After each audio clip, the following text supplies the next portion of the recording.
is Dr. Trace with Healthy Choice Family Chiropractic, and we are going to talk all about kids today. So, we're going to talk about raising healthier kids, and this is a very important topic for me, especially as a new mom. My son is 10 months old, and I am sure I am like most moms when I want to make sure that I'm doing everything possible to keep my son as healthy as he can be. When I grew up in a family that was really reactive when it came to our health. We didn't eat the best. We didn't get adjusted. We didn't take our vitamins. Exercise was not given huge importance. And that had multiple health implications and caused a lot of issues when it came to my health. And I know that I want to raise my son differently. I, even when I was in school, took extra classes and seminars so that I could learn more about how to provide the best care to children and to families. My son has been getting adjusted since he was born and currently gets adjusted at least once a week. But so many families have grown up with similar ways. They grew up knowing that they don't want to raise their kids the same way that they were, and they want to do things differently when it comes to their health. So that's what we're going to touch on today is some different things that we can do to help to raise healthier kids. So first, we need to look at the facts when it comes to our health nowadays. So we need to look at why we really need to be doing things differently. Well, when we look at the facts, we know that when it comes to spending money on healthcare, what country spends more money than any other country?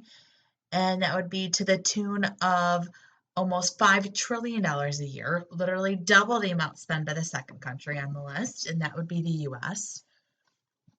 Which nation consumes over 75% of prescription drugs in the world, yet represents less than 5% of the world population? Yes, that would once again be the US. And where does the US rank on the healthiest nations rating by the World Health Organization? So basically the 40 most industrialized countries, ranked from healthiest, number 1, to sickest, and US would fall as 38th. So we're close to the bottom. So really, when it comes to our health, we need to look at what we are doing. Are we really setting up our kids for a healthy future?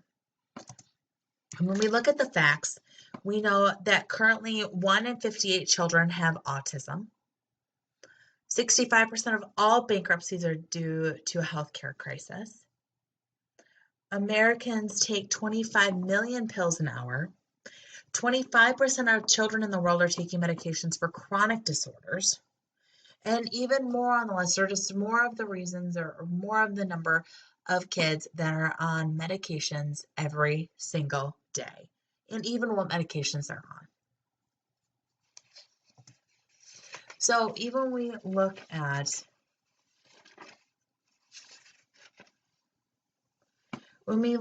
the health statistics of our kids, we know that this is back from 2003. 15.9% of children ages 17 or younger had less than optimal health. And the percentage of children with less than optimal health varied based on the state that they were in. But we know overall when it comes to it, kids have less than optimal health currently. Experts have concluded that medical care and genes actually play a relatively minor role compared to with the influence of the physical and social conditions that the children grow up in. So when I hear that, what I hear is that it's our environment that's shaping our kids. It's the choices that we're making that's really shaping our kids. So that's what we need to look at. What are we choosing for our kids? And what could we be doing differently? Because we know that if we keep doing what we've been doing, we'll keep getting what we've been getting. We'll be getting the same results when it comes to our kids' health and the same results that we just looked at. So what we're going to talk about is we're going to go through 5 key factors when it comes to making up a new lens when it comes to viewing our health.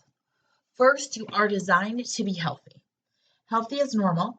99.5% of us contain all the genetic information to keep us healthy. But it is our environment and our health choices that influence our genetic expression. So when it comes to our health, we need to look at what we are doing with our health and how we are living. Because that's influencing how our genes are expressing. And it's influencing our level of health.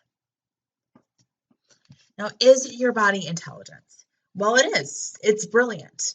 I mean, really, if you think about, we literally start with a sperm and egg coming together and creating one single cell. And 270 days later, that single cell turned into a whole human being. How brilliant is that? And that intelligence never leaves you. I mean, think about watching a child during their first year of life. How amazing is every milestone? Or in a short year, they come from being born and just kind of needing a parent to do everything for them because they really can't move or can't do much of anything. And in a short year, they're doing everything from rolling to sitting up to cooing to starting to say words, reaching for things, crawling, standing, eating solids, and even walking. Now, how amazing is that? And then we turn into adults and we seem to think that our bodies are just broken, aging, and wearing out. Well, I'm here to tell you that we still have all the intelligence in our body that developed us to begin with. It never leaves us until we die. Third, we know that your nervous system is your master system. So if we start at the start, the brain is creating all this information about how our body is supposed to work and function. All that brain is sent down our spinal cord, and then it exits our spinal cord via all of our nerves. And our nerves bring all that information to every organ system, and tissue in your whole body, tells them how to work. Once again, then all those organs and organ systems are creating information about how well they are working or not. All that information is sent back up to our brain, once again via these nerves. That's why our nerves are so important. That's why our nervous system is the master system, because all intelligence courses over those nerves. And our spine acts like our lifeline. We never get a spine replacement. We only get one. So we better take care of it. And well-baby checks never even include really checking the spine. It's all about their heart, lungs, digestion, even though they're shots. But your spine is so important. Your spine acts as a suit of armor for our delicate nerve system, and the skull acts like a helmet to protect the most important organ in your body, your brain. There's no brain transplants yet, even though I do know a few candidates. Now, the skull is a bony vault, and your spinal cord is a continuation of the brain. But we can bend, twist, run, jump, all thanks to the intelligent design of our spinal column and our skull. Now we know that modern life is unnaturally stressful, right? It is a wonder, is it a wonder why we have so many sicknesses, diseases, sleeping issues? Well, we currently are sedentary. We've engineered movement out of our lives. We put food into our body that did not even exist 100 years ago. Stress is up. Social stress is up. We have abandoned our natural design. I mean, when I was a kid, I was getting into mischief outside, not through social media. Can we all agree that stress is up?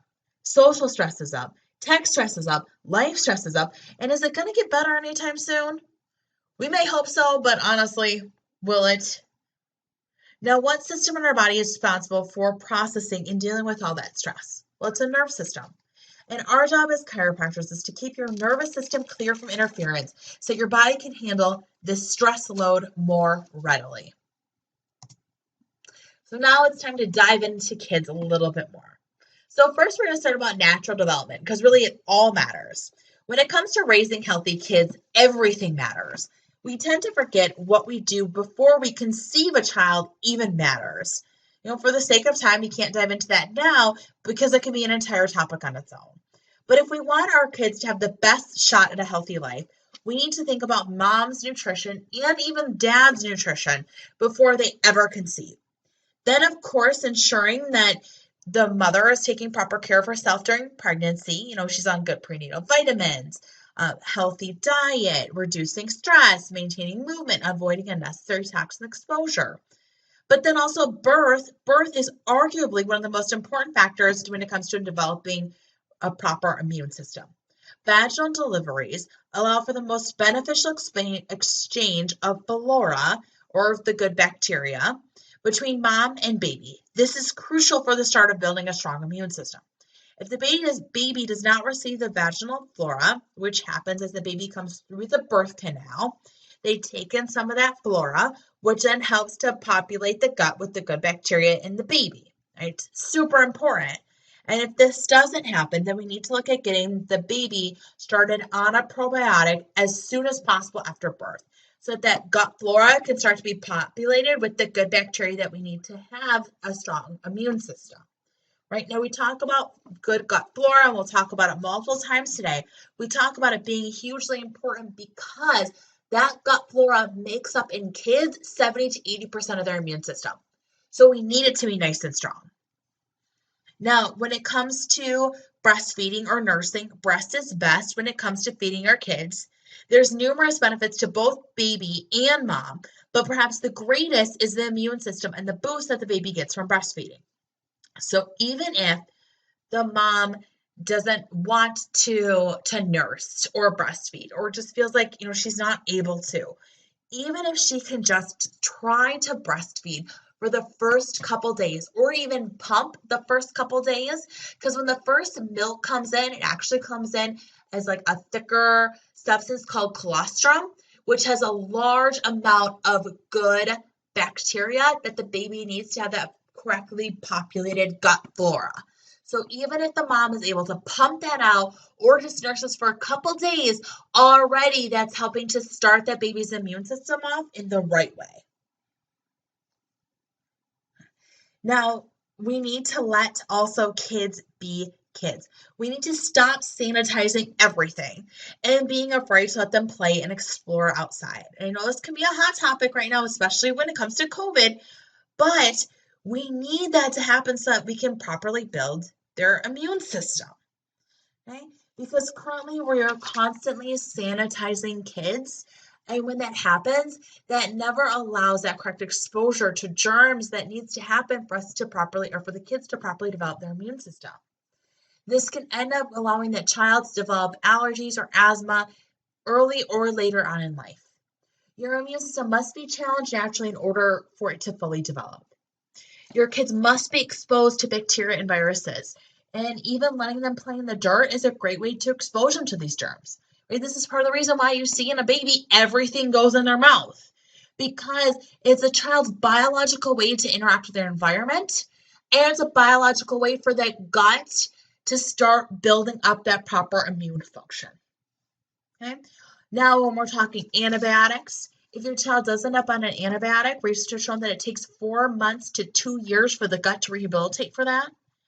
Also, because of the number of antibiotics that kids have been on, there is current predictions that by 2050, it's estimated that we will lose 1 million kids to antibiotic-resistant death. So because of antibiotic-resistant bacteria. So because they notice that we're shedding these superbugs. So we really need to make sure that we are doing everything that we can to keep our immune system as strong as possible. Now we know on natural development, it happens, right? By the age of 20, the average child will have received 17 courses of antibiotics in their life, right? And to top that off, when children are born, so at least most American-born babies, they're given an antibiotic immediately following birth in their eyes. This was a historical practice designed to protect a newborn from eye infections if the mother had like gonorrhea or chlamydia, but now it's just put into regular practice regardless of the mother's STD status. So that may be something that you may want to think about, talking about with your obstetrician just to see if that's something that you can forego, especially if you have had a negative STD test. Not only that, but also the diversity of microbial communities did not return to normal until about 2 years of life after an antibiotic course. This means that most children's gut flora do not have the time to recover because then 2 years, typically by then, on average, a child's receiving another antibiotic because if you're looking at with them receiving an average of 17 courses of antibiotics by the age of 20, that typically means that a child's getting an antibiotic every 1.5 to 1.8 doses per year. Right? 2/3 of children have already received an antibiotic by the time that they're 1 year old. And research has also shown that every antibiotic that a child is given prior to the age of 3 increases the risk of allergies and asthma. So that's definitely something that we want to keep in mind also. Okay. Also, when it comes to over sanitizing, we did just talk about that very briefly. I do want to just briefly touch on formula. Like I said, I know that all women are not able to nurse or breastfeed. When we are able to, we do know that breast is best. But if you are having to supplement with a formula or you're looking at utilizing a formula, we really want to look in the ingredients. Most formulas have high fructose corn syrup or corn syrup as the number one ingredient. We want to make sure to avoid these because then basically we're just overloading that child with that one type of sugars, right? So if we are looking into formula, you do need some different recommendations of more of an organic formula or something that's more natural, not as much processed ingredients. Definitely let me know. I can give you some recommendations. Okay. Also, when it comes to hygiene, in short, we have become clean freaks. There is an over-sanitization when it comes to a child's birth process, their home environment, food sources, and all this dramatically reduces the natural exposure to bacteria, viruses, and mold, which is all part of the natural design. All of these are supposed to happen so that we can go from an untrained neuroimmune response to a well-trained immune system that can detect bacteria, viruses, and kill them like a pro. Because the immune system is a learning device. And at birth, it resembles a computer with hardware and software with but few data. Additional data must be supplied during the first few years of life through contact with microorganisms from other humans and the natural environment. If these inputs are inadequate or inappropriate, then the regulatory mechanisms of our immune system can fail. And as a result, the system attacks not only harmful organisms, which cause infections, but also innocuous targets like pollen, house dust, and food allergies that can end up resulting in allergies. So in short, our kids are being put at a greater risk for long-term atopic disorders when it comes to following those guidelines. Okay, so we really need to expose kids to bacteria. They need to be exposed to viruses. They need to be exposed to pet dander, all those things to help to prevent those issues from occurring. Okay. Now, when we're looking at 5 vital factors that do affect our immune system during this school year, we're going to touch on a little bit on each of these. But basically, if we are unhealthy and we're exposed to germs, then we're likely to get sick. So we need to look at what we're doing so we can change the terrain and help our bodies be stronger so that we don't do sick. Because it's not more germs or new germs or crowded spaces. Our kids get exposed to germs all year long and all summer long. So we need to realize it's not the germs, it's the terrain. It's what we're doing on a regular basis that can be causing us or our kids to get sick. Okay? So if we look at school nutrition, we know that school nutrition overall can be toxic and deficient. And there are 2 reasons that we get sick. Toxic and deficient food choices fall right in line with that. We need to look at what we're feeding our kids and make sure that they're getting the nutrients that they need, because kids do need 6 to 8 servings of fruits and veggies a day, and we try and get them heavier on that veggie side. Okay? Now, how can we help with this? Well, one thing that we can make sure is that we make breakfast a priority, because I'm not going to lie, I totally know that kids can be picky eaters. So we need to make sure that we can do what we can to set our kids up the right way. Okay? So first, we need to make breakfast a priority. So not packaged junk foods, not cereals. We want to look at proteins, fats, plants. So a great idea is some smoothies, even egg muffins. And if anyone needs any recipes, they always can feel free to shoot me an email. I can send them over to you. So it's basically where I just use little silicone muffin tins or little muffin containers. And basically I'll use eggs and veggies and make egg muffins so they're easy to pop in the morning. Also, it's Simply Mills. It's a brand that makes a mix of almond flour muffins. So it's muffins that don't have the sugar content in it, also that have more protein, which are another great option. Also smoothies, there's a lot of great ways to sneak some veggies in a fruit smoothie, just to give your kids a little extra vegetables. Now, also for lunch, we do want to aim at packing lunch. Really want to aim for at least 3 days per week with that. And when we talk about lunch, it doesn't have to just be a sandwich or a cold lunch.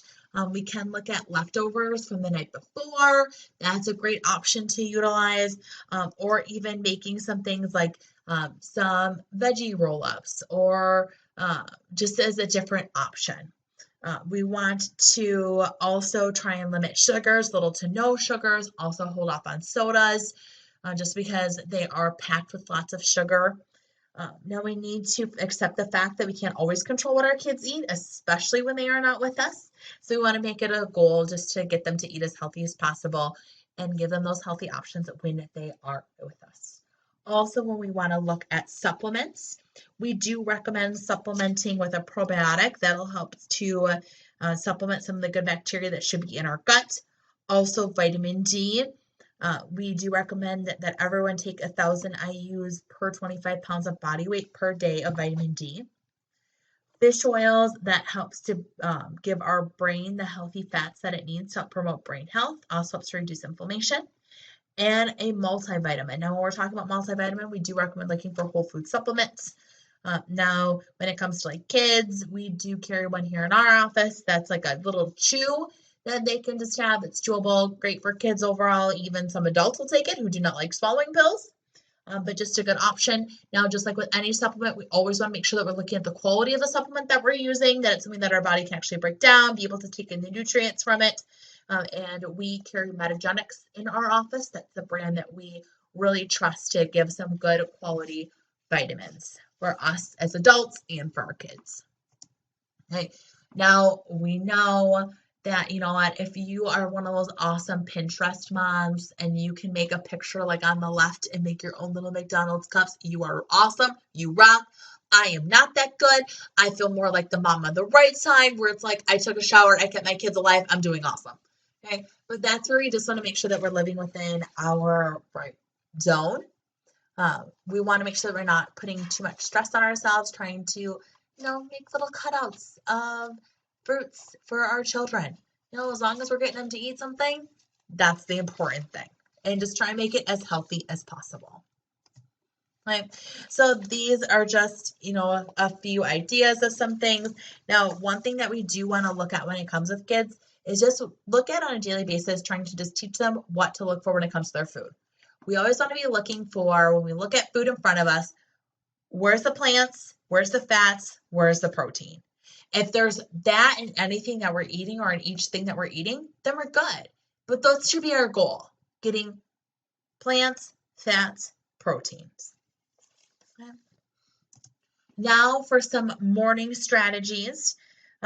First, we want to talk about 4 hard and fast morning strategies to get your kids started off on the right foot in the morning.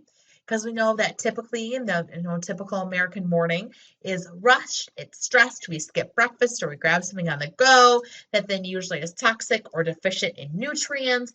Then we send our kids to school stressed out, tired, underfed, and understimulated.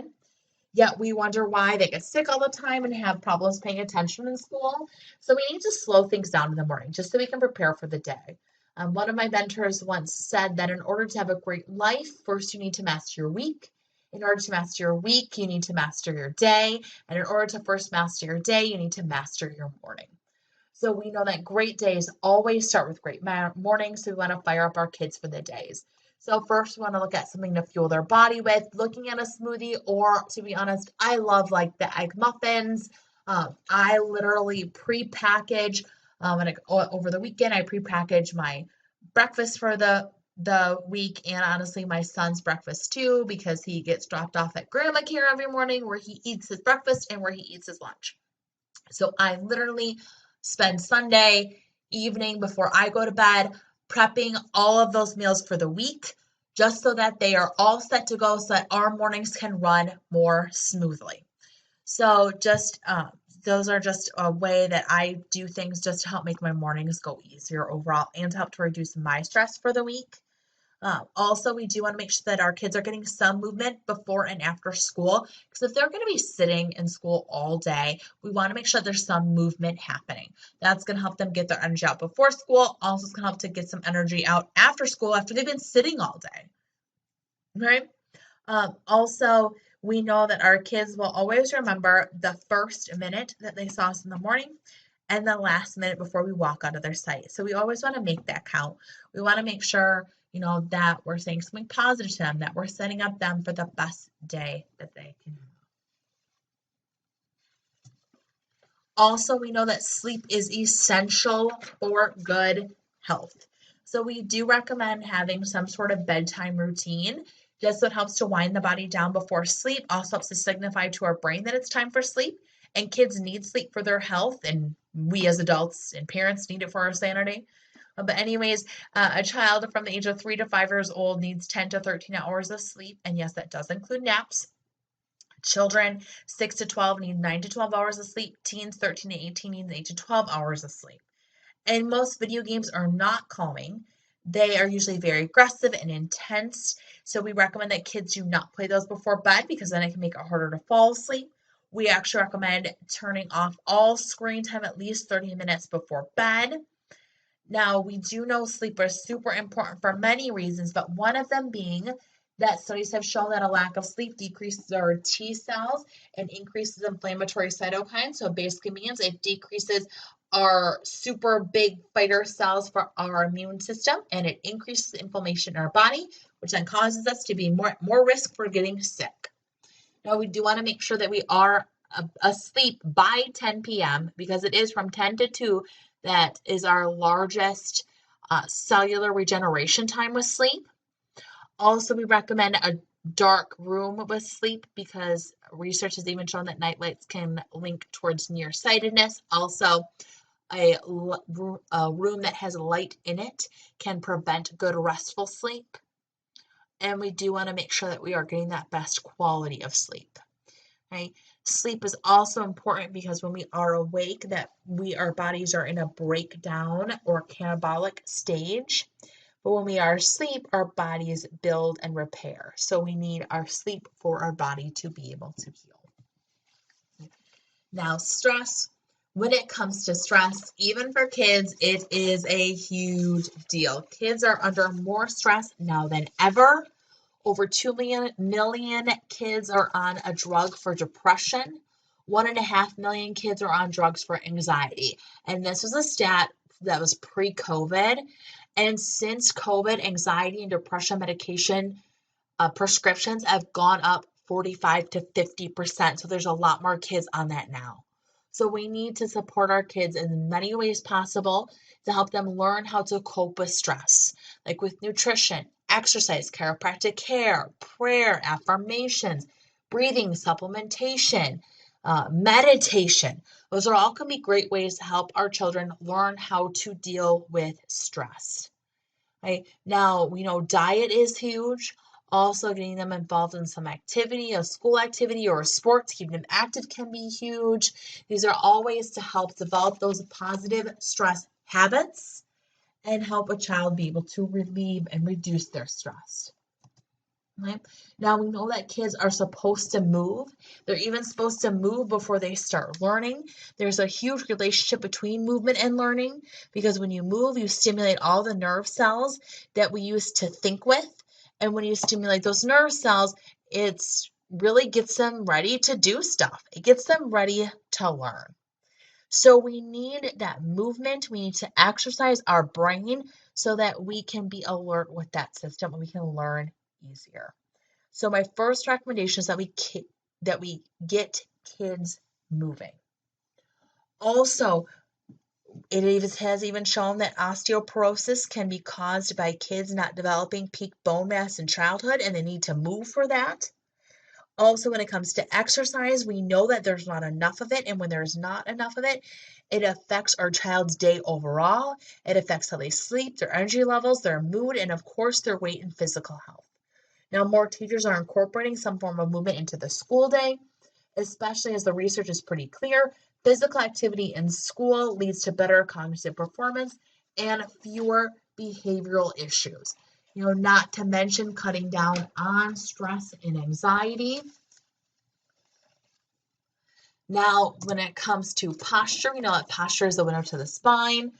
Carrying heavy, improperly loaded backpacks day after day can end up having an effect on a child's spine and on their back. In 2017 alone, at least 7,800 kids were treated for backpack-related injuries. Now, we know that a backpack should not weigh more than 10 to 15% of a child's body weight, right? And really, that backpack should be worn with the child wearing the straps on both shoulders, also a waist strap if possible, just to hold that backpack as close to the spine as possible. Also, we want to pack the heaviest items closest to the spine, and then cinch the straps up so that the backpack rests against their lumbar spine. Okay? That's really what we want to look for when it comes to the posture of a backpack. Okay. Now, also a little touch on posture. We're going to talk about tech neck syndrome, because this can end up leading to severe headaches, back pain, neck pain, developmental disorders, and more. Children and teens are especially at risk. Even if you compare their screen time to yours when you were a kid, or at least mine when I was a kid, there was pretty much none. It was non-existent, right? Also, digital dementia is a term that's been coined by a neuroscientist to describe an overuse of digital technology, resulting in the breakdown of cognitive abilities. So basically, we are dumbing ourselves down by relying on technology. It's reduced our creativity, it's reduced our overall cognitive function. So we need to start looking up, and we need to start to move again. We have to take breaks from these electronics. You can even go on a website, lookupamerica.org, that has even more information about all of that. So now I'm just going to briefly talk about some reasons why kids go to the chiropractor. All these conditions that are listed on the screen, they present as symptoms because subluxations in children can display differently than it does in adults. Adults may visit us more commonly for pain, but as we know, only 10% of our nervous system is responsible for detecting pain.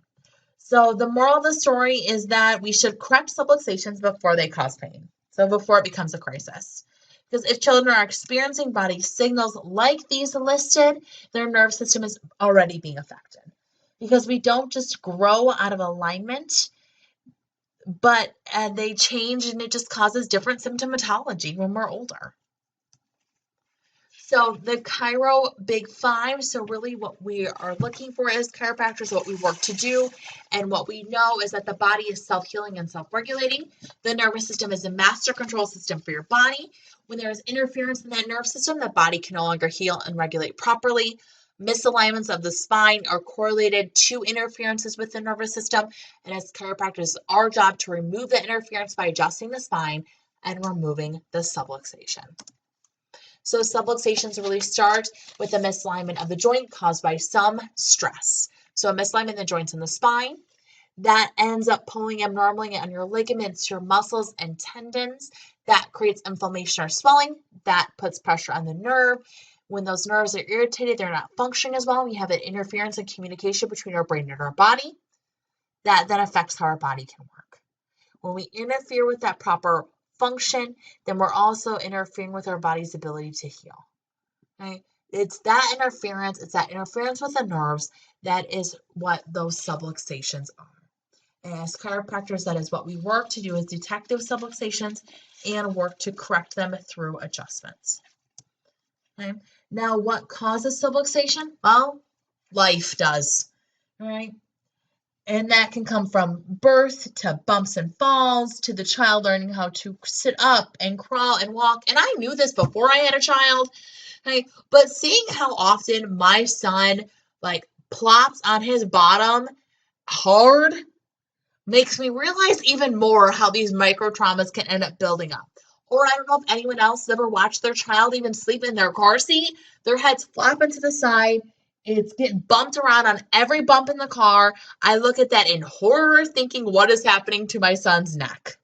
And really, we see that these issues, these things, these falls, these sports injuries, these accidents, these odd sleeping positions, right? It's not really the big stuff. It's these repetitive micro traumas that create those subluxations in the spine. And we all use the excuse that kids aren't fragile, they'll be just fine. And yes, thank God that they are resilient and that their bodies can heal themselves. But it's this, these small micro traumas that build up, and when they're not corrected, they're going to build up and they're going to end up creating issues as adults.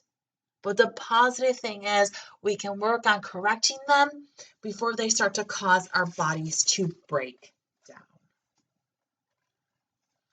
So, and if you're saying that a subluxation in your spine causes nerve interference, can actually lead to my child demonstrating, body signals or symptoms, that is what I'm saying. Because really, we know that the issues that we have as adults, that typically they start way back when we're kiddos. That's why families in our practice like to get their kids checked right away, so they can help to prevent those things. Because did you know that the nerve system and the immune system have a very extensive relationship? Many people who get regular chiropractic care experience less sick days, and they even recover faster when they are getting adjusted during an illness or a sickness. And if you guys are anything like me, you want the best health outcomes for yourself and for your family. And I'm assuming that you're listening to this and you listened the whole way through for exactly that reason. So that's why I want to just briefly recap what we talked about. Number one, we want to look at our child's posture, right? We want to implement these backpack guidelines. We want to look up mobile minutes. We want to look up nutritional guidelines or look up the food that our children are eating, and we want to look at what supplements they're taking. We know that sleep is best practices, and we want to make sure our kids sleep. And most importantly, we recommend getting your child's spine checked. That's why currently we have our summer kids club going on that goes through when school starts in middle or at the end of August. And that's also why we have a new patient special going on from now, so mid-July to that end of August. And it's for a new patient exam for kids for just $39. And that's so that they can be able to get their spine checked, and so that we can see if there's anything that we can help to improve how their spine's functioning, how their nerves are functioning, so that they can start this next school year off as best and healthy as possible. Because we know that it's definitely easier to grow healthy children than try and fix broken adults, right? And there's a little picture of my little boy, of Theo, when he was at his newborn photos. So just a little baby love just to end this evening out. So thank you so much for joining us for this workshop. If you do have any questions about anything that we talked about, or do want to schedule yourself or your child for a new patient appointment, you can reach our office at 616-426-8500 or shoot us an email at info@healthychoicefamilychiropractic.com.